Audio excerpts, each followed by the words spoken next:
No tergiverses al Papa. Oiga, es interesante darse cuenta cómo hoy en día la mayoría de las críticas que se hacen al Papa Francisco proceden de tergiversación de la información que procede de Roma.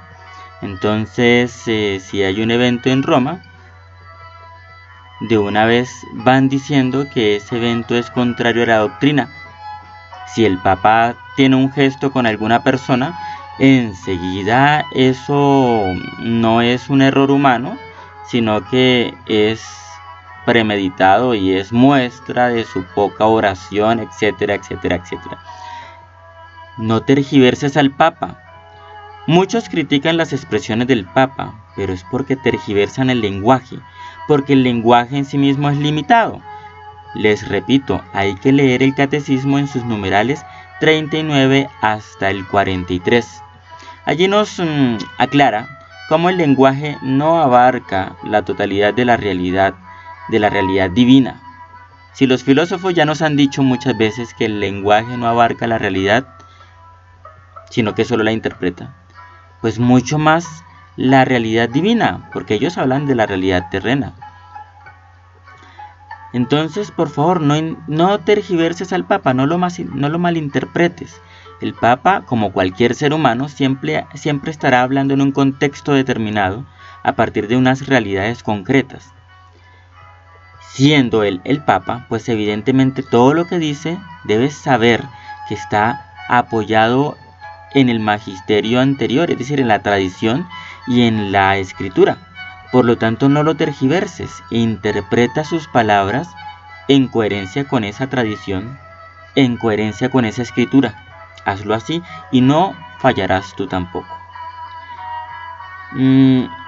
Dicen que el Papa es ambiguo, pero la ambigüedad no es del Papa, sino que la ponen ellos, los que dicen eso, o los que les han engañado. Porque resulta que la ambigüedad es cuando una frase no se puede comprender de una o de otra forma. Pero las palabras del Papa hasta ahora, las que yo he escuchado que se supone que son ambiguas, siempre tienen una interpretación correcta dentro del contexto de la doctrina. Y mil interpretaciones de otra forma. Es que es como la escritura, comprendámoslo. La escritura, la Biblia, las palabras de Cristo, también han sido interpretadas en muchas formas. ¿Cuántos herejes, cuántas iglesias por ahí no hay? Cada uno según su propia interpretación. Por lo tanto, la ambigüedad no está en el Papa. Hay que saberlo entender. No según mi punto de vista. No. Es según el punto de vista doctrinal, el cual existe y siempre ha estado en coherencia con las frases que el Papa ha dicho. Que sus gestos pueden tener errores humanos, claro, y que él los reconoce. ¡Qué bello! Sí, que por allá manoteó a alguna persona, pues sí, es un ser humano. ¿No lo debió hacer? No, y lo aceptó que fue un error. Me parece muy bello ese gesto. Pero hablando de sus palabras, no las tergiverses. No tergiverses al Papa.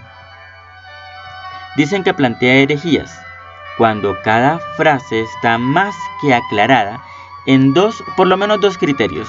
En primer lugar, el contexto del magisterio de la Iglesia, del cual ya les he hablado. En relación con lo que sea que él diga, siempre habrá coherencia. En segundo lugar, el contexto de su discurso. Sus ideas se ayudan a comprender a sí mismas. Y las poblaciones a las que les está hablando tienen unos contextos para interpretar. Pues allí se entiende todo. ¿Listo? No tergiverses al Papa. Que tengan un excelente día. Muchísimas gracias por escucharme.